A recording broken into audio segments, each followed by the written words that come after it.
La place de la Trinité était presque déserte, sous un éclatant soleil de juillet. Une chaleur pesante écrasait Paris, comme si l'air de là-haut, alourdi, brûlé, était retombé sur la ville, de l'air épais et cuisant qui faisait mal dans la poitrine. Les chutes d'eau, devant l'église, tombaient mollement. Elles semblaient fatiguées de couler, lasses et molles aussi, et le liquide du bassin où flottaient des feuilles et des bouts de papier avait l'air un peu verdâtre, épais et glauque. Un chien, ayant sauté par-dessus le rebord de pierre, se baignait dans cette onde douteuse. Quelques personnes, assises sur les bancs du petit jardin rond qui contourne le portail, regardaient cette bête avec envie. Duroy tira sa montre. Il n'était encore que 3 heures. Il avait 30 minutes d'avance. Il riait en pensant à ce rendez-vous. Les églises lui sont bonnes à tous les usages, se disait-il. Elles la consolent d'avoir épousé un juif, lui donnent une attitude de protestation dans le monde politique, une allure comme il faut dans le monde distingué, et un abri pour ses rencontres galantes. Ce que c'est que l'habitude de se servir de la religion comme on se sert d'un en tout cas. S'il fait beau, c'est une canne, s'il fait du soleil, c'est une ombrelle, s'il pleut, c'est un parapluie, et, si on ne sort pas, on le laisse dans l'antichambre. Et elles sont des centaines comme ça, qui se fichent du bon Dieu comme d'une guigne, mais qui ne veulent pas qu'on en dise du mal et qui le prennent à l'occasion pour entremetteurs. Si on leur proposait d'entrer dans un hôtel meublé, elles trouveraient ça une infamie, et il leur semble tout simple de filer l'amour au pied des autels. Il marchait lentement le long du bassin, puis il regarda l'heure de nouveau à l'horloge du clocher, qui avançait de 2 minutes sur sa montre. Elle indiquait 3h05. Il jugea qu'il serait encore mieux dedans, et il entra. Une fraîcheur de cave le saisit, il l'aspira avec bonheur, puis il fit le tour de la nef pour bien connaître l'endroit. Une autre marche régulière, interrompue parfois, puis recommençant, répondait, au fond du vaste monument, au bruit de ses pieds qui montaient sonores sous la haute voûte. La curiosité lui vint de connaître ce promeneur. Il le chercha. C'était un gros homme chauve, qui allait le nez en l'air, le chapeau derrière le dos. De place en place, une vieille femme agenouillée priait, la figure dans ses mains. Une sensation de solitude, de désert, de repos, saisissait l'esprit. La lumière, nuancée par les vitraux, était douce aux yeux. Duroy trouva qu'il faisait rudement bon là-dedans. Il revint près de la porte, et regarda de nouveau sa montre. Il n'était encore que 3h15. Il s'assit à l'entrée de l'allée principale, en regrettant qu'on ne pût pas fumer une cigarette. On entendait toujours, au bout de l'église, près du chœur, la promenade lente du gros monsieur. Quelqu'un entra. Georges se retourna brusquement. C'était une femme du peuple, en jupe de laine, une pauvre femme, qui tomba à genoux près de la première chaise, et resta immobile, les doigts croisés, le regard au ciel, l'âme envolée dans la prière. Duroy la regardait avec intérêt, se demandant quel chagrin, quelle douleur, quel désespoir pouvait broyer ce cœur infime. Elle crevait de misère, c'était visible. Elle avait peut-être encore un mari qui l'a tuée de coups ou bien un enfant mourant. Il murmurait mentalement, les pauvres êtres. Y en a-t-il qui souffrent pourtant? Et une colère lui vint contre l'impitoyable nature. Puis il réfléchit que ces gueux croyaient au moins qu'on s'occupait d'eux là-haut et que leur état civil se trouvait inscrit sur les registres du ciel avec la balance de la dette et de l'avoir. Là-haut? Où donc? Et Duroy, que le silence de l'église poussait au vaste rêve, jugeant d'une pensée la création, prononça, du bout des lèvres, comme c'est bête tout ça. Un bruit de robe le fit tressaillir. C'était elle. Il se leva, s'avança vivement. Elle ne lui tendit pas la main, et murmura, à voix basse, « Je n'ai que peu d'instants. Il faut que je rentre, mettez-vous à genoux, près de moi, pour qu'on ne nous remarque pas. » Et elle s'avança dans la grande nef, cherchant un endroit convenable et sûr, en femme qui connaît bien la maison. Sa figure était cachée par un voile épais, et elle marchait à pas sourds qu'on entendait à peine. Quand elle fut arrivée près du chœur, elle se retourna et marmotta, de ce ton toujours mystérieux qu'on garde dans les églises, « Les bas-côtés vaudront mieux. On est trop en vue par ici. » Elle salua le tabernacle du maître-autel d'une grande inclinaison de tête, renforcée d'une légère révérence, et elle tourna à droite, revint un peu vers l'entrée, puis, prenant une résolution, elle s'empara d'un prie-dieu et s'agenouilla. Georges prit possession du prie-dieu voisin, et, dès qu'ils furent immobiles, dans l'attitude de l'oraison. « Merci, merci, dit-il. Je vous adore. Je voudrais vous le dire toujours, vous raconter comment j'ai commencé à vous aimer, comment j'ai été séduit la première fois que je vous ai vu. Me permettrez-vous, un jour, de vider mon cœur, de vous exprimer tout cela. Elle l'écoutait dans une attitude de méditation profonde, comme si elle n'eût rien entendu. Elle répondit entre ses doigts. Je suis folle de vous laisser me parler ainsi, folle d'être venue, folle de faire ce que je fais, de vous laisser croire que cette aventure peut avoir une suite. Oubliez cela, il le faut, et ne m'en reparlez jamais. Elle attendit. Il cherchait une réponse, des mots décisifs, passionnés, mais ne pouvant joindre les gestes aux paroles, son action se trouvait paralysée. Il reprit. Je n'attends rien, je n'espère rien. Je vous aime. Quoi que vous fassiez, je vous le répéterai si souvent, avec tant de force et d'ardeur, que vous finirez bien par le comprendre. Je veux faire pénétrer en vous ma tendresse, vous la verser dans l'âme, mot par mot, heure par heure, jour par jour, de sorte qu'enfin elle vous imprègne comme une liqueur tombée goutte à goutte, qu'elle vous adoucisse, vous amollisse et vous force, plus tard, à me répondre, moi aussi je vous aime. Il sentait trembler son épaule contre lui et sa gorge palpiter, et elle balbutia, très vite. Moi aussi, je vous aime. Il eut un sursaut, comme si un grand coup lui fût tombé sur la tête, et il soupira. Oh! Mon Dieu! Elle reprit, d'une voix haletante. Est-ce que je devrais vous dire cela? Je me sens coupable et méprisable, moi, qui ai 2 filles, mais je ne peux pas. Je ne peux pas. Je n'aurais pas cru, je n'aurais jamais pensé, c'est plus fort que moi. Écoutez, je n'ai jamais aimé, que vous, je vous le jure. Et je vous aime depuis 1 an, en secret, dans le secret de mon cœur. Oh! J'ai souffert, allez, et lutté, je ne peux plus, je vous aime. Elle pleurait dans ses doigts croisés sur son visage, et tout son corps frémissait, secoué par la violence de son émotion. Georges murmura. Donnez-moi votre main, que je la touche, que je la presse. Elle ôta lentement sa main de sa figure. Il vit sa joue toute mouillée, et une goutte d'eau prête à tomber encore au bord des cils. Il avait pris cette main, il la serrait. Oh! Comme je voudrais boire vos larmes. Elle dit d'une voix basse et brisée, qui ressemblait à un gémissement. N'abusez pas de moi, je me suis perdu. Il eut envie de sourire. Comment aurait-il abusé d'elle en ce lieu? Il posa sur son cœur la main qu'il tenait, en demandant, le sentez-vous battre? Car il était à bout de phrases passionnées. Mais, depuis quelques instants, le pas régulier du promeneur se rapprochait. Il avait fait le tour des hôtels, et il redescendait, pour la seconde fois au moins, par la petite nef de droite. Quand Madame Walter l'entendit tout près du pilier qui la cachait, elle arracha ses doigts de l'étreinte de Georges, et, de nouveau, se couvrit la figure. Et ils restèrent tous 2 immobiles, agenouillés comme s'ils eussent adressé ensemble au ciel des supplications ardentes. Le gros monsieur passa près d'eux, leur jeta un regard indifférent, et s'éloigna vers le bas de l'église en tenant toujours son chapeau dans son dos. Mais du roi, qui songeait à obtenir un rendez-vous ailleurs qu'à la Trinité, murmura. Où vous verrai-je demain? Elle ne répondit pas. Elle semblait inanimée, changée en statue de la prière. Il reprit. Demain, voulez-vous que je vous retrouve au parc Monceau? Elle tourna vers lui sa face redécouverte, une face livide, crispée par une souffrance affreuse, et, d'une voix saccadée. Laissez-moi, maintenant, allez-vous-en, seulement 5 minutes, je souffre trop, près de vous, je veux prier, je ne peux pas. Allez-vous-en, laissez-moi prier, seul, 5 minutes, je ne peux pas. Laissez-moi implorer Dieu qu'il me pardonne, qu'il me sauve, laissez-moi, 5 minutes. Elle avait un visage tellement bouleversé, une figure si douloureuse, qu'il se leva sans dire un mot, puis après un peu d'hésitation, il demanda. Je reviendrai tout à l'heure? Elle fit un signe de tête, qui voulait dire. Oui, tout à l'heure. Et il remonta vers le chœur. Alors, elle tenta de prier. Elle fit un effort d'invocation surhumaine pour appeler Dieu, et, le corps vibrant, l'âme éperdue, elle cria, pitié. Vers le ciel. Elle fermait ses yeux avec rage pour ne plus voir celui qui venait de s'en aller. Elle le chassait de sa pensée, elle se débattait contre lui, mais au lieu de l'apparition céleste attendue dans la détresse de son cœur, elle apercevait toujours la moustache frisée du jeune homme. Depuis 1 an, elle luttait ainsi tous les jours, tous les soirs, contre cette obsession grandissante, contre cette image qui hantait ses rêves, qui hantait sa chair et troublait ses nuits.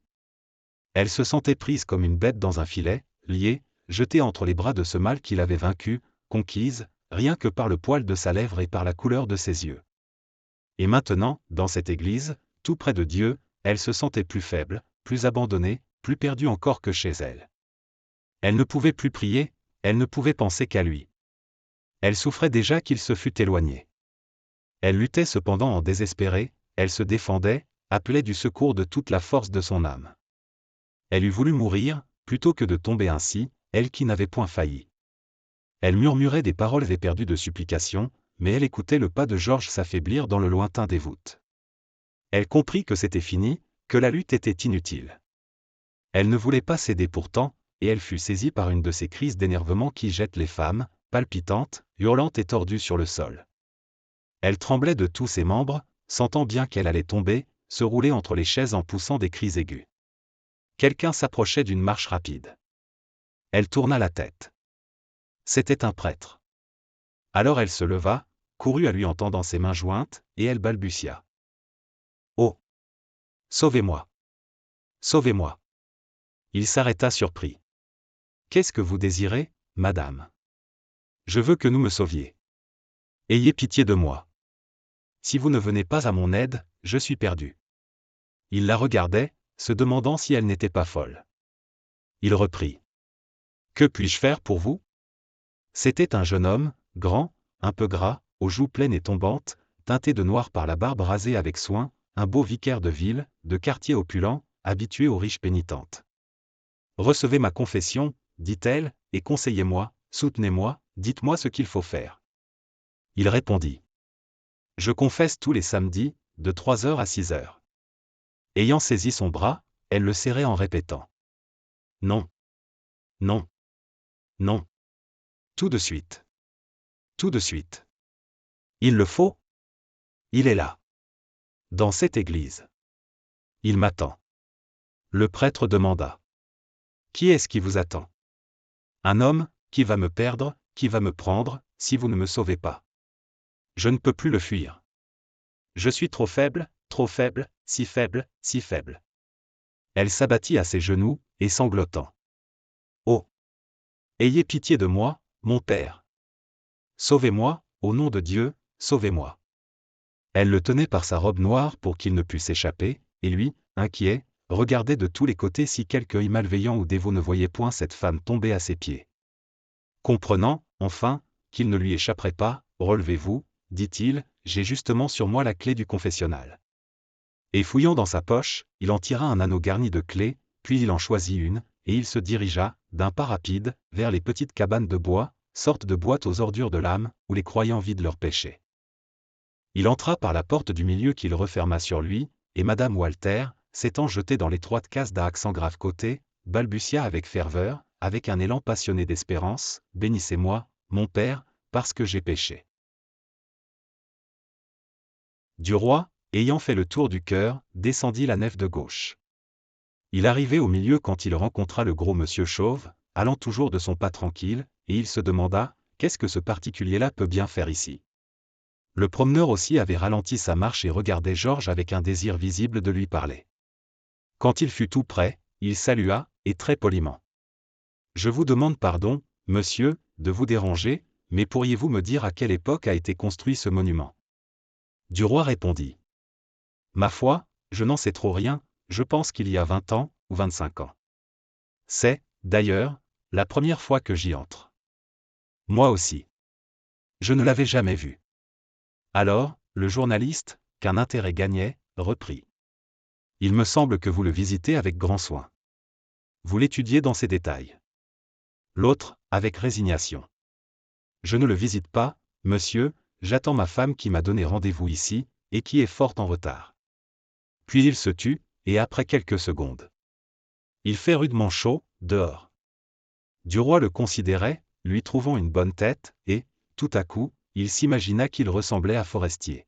« Vous êtes de la province, dit-il. »« Oui. Je suis de Rennes. »« Et vous, monsieur, c'est par curiosité que vous êtes entré dans cette église. »« Non. J'attends une femme, moi. » Et l'ayant salué, le journaliste s'éloigna, le sourire aux lèvres. En approchant de la grande porte, il revit la pauvresse, toujours à genoux et priant toujours.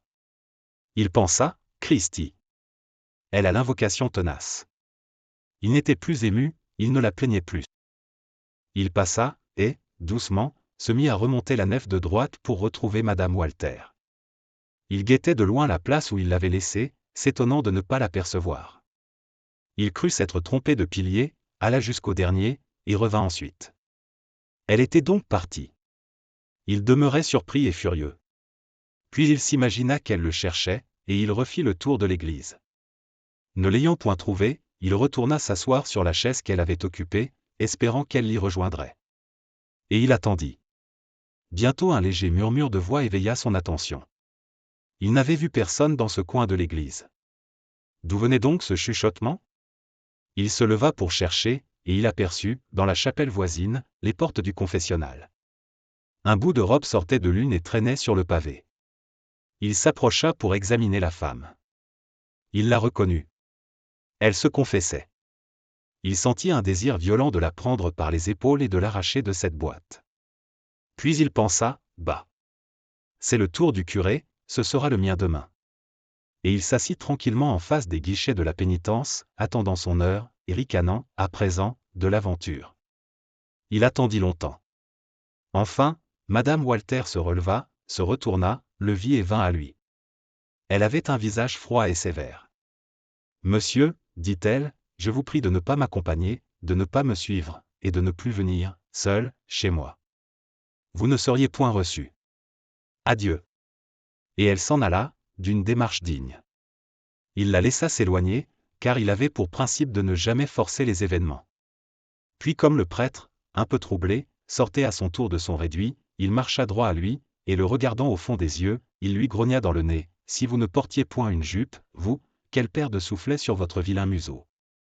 Puis il pivota sur ses talons et sortit de l'église en sifflotant. Debout sous le portail, le gros monsieur, le chapeau sur la tête et les mains derrière le dos, las d'attendre, parcourait du regard la vaste place et toutes les rues qui s'y rejoignent. Quand Duroy passa près de lui, ils se saluèrent. Le journaliste, se trouvant libre, descendit à la vie française. Dès l'entrée, il vit à la mine affairée des garçons qu'il se passait des choses anormales, et il entra brusquement dans le cabinet du directeur.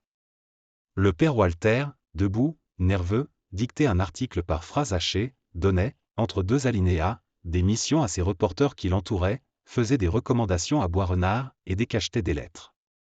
Quand Duroy entra, le patron poussa un cri de joie. Ah! Quelle chance, voilà belle amie! Il s'arrêta net, un peu confus, et s'excusa. Je vous demande pardon de vous avoir appelé ainsi, je suis très troublé par les circonstances. Et puis, j'entends ma femme et mes filles vous nommer « belle amie » du matin au soir, et je finis par en prendre moi-même l'habitude. Vous ne m'en voulez pas? Georges riait. Pas du tout. Ce surnom n'a rien qui me déplaise. Le père Walter reprit.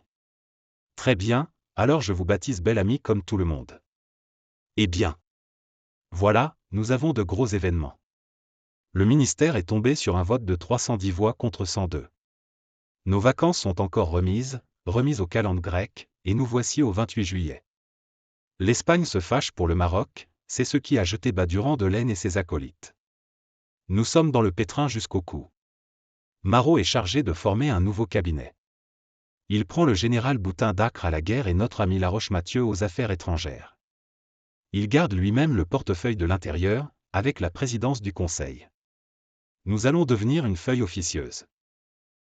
Je fais l'article de tête, une simple déclaration de principe, en traçant leur voie au ministre.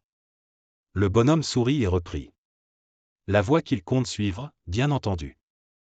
Mais il me faudrait quelque chose d'intéressant sur la question du Maroc, une actualité, une chronique à effet, à sensation, je ne sais quoi. Trouvez-moi ça, vous. Duroy réfléchit une seconde puis répondit. J'ai votre affaire. Je vous donne une étude sur la situation politique de toute notre colonie africaine, avec la Tunisie à gauche, l'Algérie au milieu, et le Maroc à droite, l'histoire des races qui peuplent ce grand territoire, et le récit d'une excursion sur la frontière marocaine jusqu'à la grande oasis de Figuig où aucun Européen n'a pénétré et qui est la cause du conflit actuel. Ça vous va-t-il?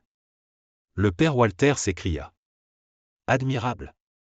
Et quel titre? De Tunis à Tanger. Superbe. Et Duroy s'en alla fouiller dans la collection de la vie française pour retrouver son premier article, Les Mémoires d'un chasseur d'Afrique, qui, débaptisé, retapé et modifié, ferait admirablement l'affaire, d'un bout à l'autre, puisqu'il y était question de politique coloniale, de la population algérienne et d'une excursion dans la province d'Oran. En 3/4 d'heure, la chose fut refaite, rafistolée, mise au point, avec une saveur d'actualité et des louanges pour le nouveau cabinet.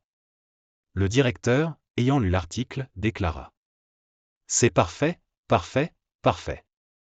Vous êtes un homme précieux. Tous mes compliments. » Et Duroy rentra dîner, enchanté de sa journée, malgré l'échec de la Trinité, car il sentait bien la partie gagnée. Sa femme, fiévreuse, l'attendait. Elle s'écria en le voyant: « Tu sais que Laroche est ministre des Affaires étrangères. » « Oui, je viens même de faire un article sur l'Algérie à ce sujet. »« Quoi donc ? » ?»« Tu le connais, le premier que nous ayons écrit ensemble, Les Mémoires d'un chasseur d'Afrique, revu et corrigé pour la circonstance. » Elle sourit. « Ah ! Oui, mais ça va très bien. » Puis après avoir songé quelques instants: « J'y pense, cette suite que tu devais faire alors, et que tu as laissée en route. Nous pouvons nous y mettre à présent. Ça nous donnera une jolie série bien en situation. » Il répondit en s'asseyant devant son potage. « Parfaitement. Rien ne s'y oppose plus, maintenant que ce cocu de forestier est trépassé. » Elle répliqua vivement d'un ton sec, blessé: « Cette plaisanterie est plus que déplacée, et je te prie d'y mettre un terme. Voilà trop longtemps qu'elle dure. » Il allait riposter avec ironie, on lui apporta une dépêche contenant cette seule phrase, sans signature. « J'avais perdu la tête. Pardonnez-moi et venez demain, 4 heures, au parc Monceau. » Il comprit, et, le cœur tout à coup plein de joie, il dit à sa femme, en glissant le papier bleu dans sa poche: « Je ne le ferai plus, ma chérie. C'est bête. Je le reconnais. » Et il recommença à dîner. Tout en mangeant, il se répétait ces quelques mots: « J'avais perdu la tête, pardonnez-moi, et venez demain, 4 heures, au parc Monceau. » Donc elle cédait. Cela voulait dire: « Je me rends, je suis à vous, où vous voudrez, quand vous voudrez. » Il se mit à rire. Madeleine demanda: « Qu'est-ce que tu as ? » « Pas grand-chose. Je pense à un curé que j'ai rencontré tantôt, et qui avait une bonne binette. » Duroy arriva juste à l'heure au rendez-vous du lendemain. Sur tous les bancs du parc étaient assis des bourgeois accablés par la chaleur, et des bonnes nonchalantes qui semblaient rêver pendant que les enfants se roulaient dans le sable des chemins. Il trouva Madame Walter dans la petite ruine antique où coule une source. Elle faisait le tour du cirque étroit de Colonnette, d'un air inquiet et malheureux. Aussitôt qu'il l'eut salué: « Comme il y a du monde dans ce jardin, dit-elle. » Il saisit l'occasion. « Oui, c'est vrai, voulez-vous venir autre part ? » ?»« Mais où ? » ?»« N'importe où, dans une voiture, par exemple. Vous baisserez le store de votre côté, et vous serez bien à l'abri. »« Oui, j'aime mieux ça, ici je meurs de peur. »« Eh bien. Vous allez me retrouver dans 5 minutes à la porte qui donne sur le boulevard extérieur. J'y arriverai avec un fiacre. » Et il partit en courant. Dès qu'elle l'eut rejoint et qu'elle eut bien voilé la vitre de son côté, elle demanda: « Où avez-vous dit au cocher de nous conduire ? » Georges répondit: « Ne vous occupez de rien, il est au courant. » Il avait donné à l'homme l'adresse de son appartement de la rue de Constantinople. Elle reprit: « Vous ne vous figurez pas comme je souffre à cause de vous, comme je suis tourmentée et torturée. Hier, j'ai été dur, dans l'église, mais je voulais vous fuir à tout prix. J'ai tellement peur de me trouver seul avec vous. M'avez-vous pardonné ? » Il lui serrait les mains. « Oui, oui. Qu'est-ce que je ne vous pardonnerai pas, vous aimant comme je vous aime ?» Elle le regardait d'un air suppliant. « Écoutez, il faut me promettre de me respecter, de ne pas. » « De ne pas ? Autrement je ne pourrai plus vous revoir. » Il ne répondit point d'abord, il avait sous la moustache ce sourire fin qui troublait les femmes. Il finit par murmurer: « Je suis votre esclave. » Alors elle se mit à lui raconter comment elle s'était aperçue qu'elle l'aimait en apprenant qu'il allait épouser Madeleine Forestier. Elle donnait des détails, de petits détails de date et de choses intimes. Soudain elle se tut. La voiture venait de s'arrêter. Duroy ouvrit la portière. « Où sommes-nous ? » dit-elle. Il répondit: « Descendez et entrez dans cette maison. Nous y serons plus tranquilles. » « Mais où sommes-nous ? » ?»« Chez moi. C'est mon appartement de garçon que j'ai repris, pour quelques jours, pour avoir un coin où nous puissions nous voir. » Elle s'était cramponnée au capiton du fiacre, épouvantée à l'idée de ce tête-à-tête, et elle balbutiait. Non, non, je ne veux pas. Je ne veux pas. Il prononça d'une voix énergique.